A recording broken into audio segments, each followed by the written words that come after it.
Bereshit chapter 37. Yaakov continued living in the land where his father had lived as a foreigner, the land of Canaan. Here is the history of Yaakov. When Yosef was 17 years old, he used to pasture the flock with his brothers, even though he was still a boy.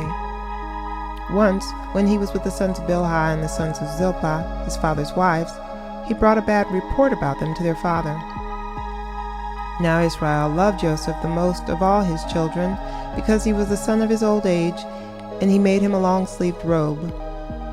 When his brothers saw that their father loved him more than all his brothers, they began to hate him and reached the point where they couldn't even talk with him in a civil manner. Joseph had a dream which he told his brothers, and that made them hate him all the more. He said to them, "Listen while I tell you about this dream of mine. We were tying up bundles of wheat in the field when suddenly my bundle got up by itself and stood upright. Then your bundles came, gathered around mine, and prostrated themselves before it." His brothers retorted, "Yes, you will certainly be our king. You'll do a great job of bossing us around." And they hated him still more for his dreams and for what he said. He had another dream which he told his brothers. "Here, I had another dream, and there were the sun, the moon, and the 11 stars prostrating themselves before me." He told his father too, as well as his brothers, but his father rebuked him. "What is this dream you have had? Do you really expect me, your mother, and your brothers to come and prostrate ourselves before you on the ground?" His brothers were jealous of him, but his father kept the matter in mind. After this, when his brothers had gone to pasture their father's sheep in Shechem, Israel asked Joseph, "Aren't your brothers pasturing the sheep in Shechem? Come, I will send you to them." He answered, "Here I am." He said to him, "Go now, see whether things are going well with your brothers and with the sheep, and bring word back to me."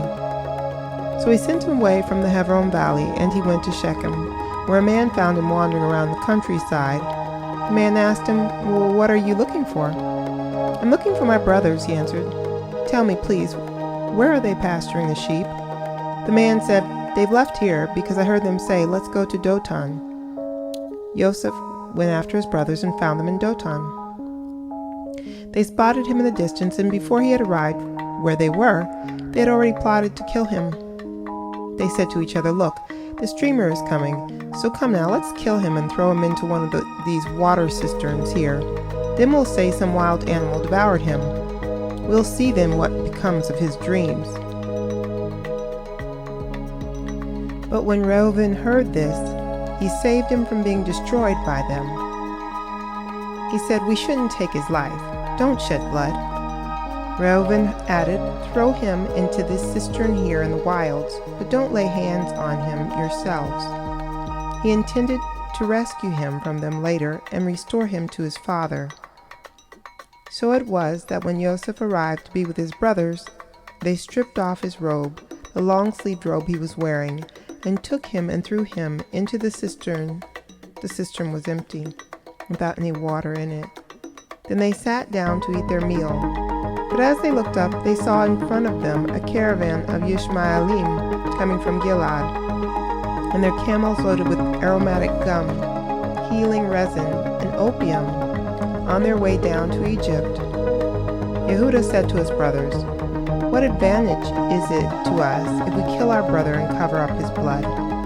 Come, let's sell him to the Ishmaelim instead of putting him to death with our own hands. After all, he is our brother, our own flesh." His brothers paid attention to him. So when the Midianite merchants passed by, they drew and lifted Joseph up out of the cistern and sold him for 1/2 pound of silver shekels to the Ishmaelim, who took Joseph on to Egypt. Reuben returned to the cistern, and upon seeing that Joseph wasn't in it, tore his clothes in mourning. He returned to his brothers and said, "The boy isn't there. Where can I go now?" They took Joseph's robe, killed a male goat, and dipped the robe in the blood. Then they sent the long-sleeved robe and brought it to their father, saying, "We found this. Do you know if it is your son's robe or not?" He recognized it and cried, "It's my son's robe. Some wild animal has torn Joseph in pieces and eaten him." Yaakov tore his clothes, and putting sackcloth around his waist, mourned his son for many days.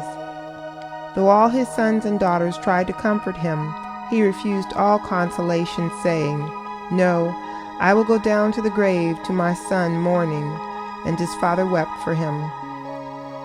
In Egypt, the Midyanim sold Joseph to Potiphar, one of Pharaoh's officials, a captain of the guard.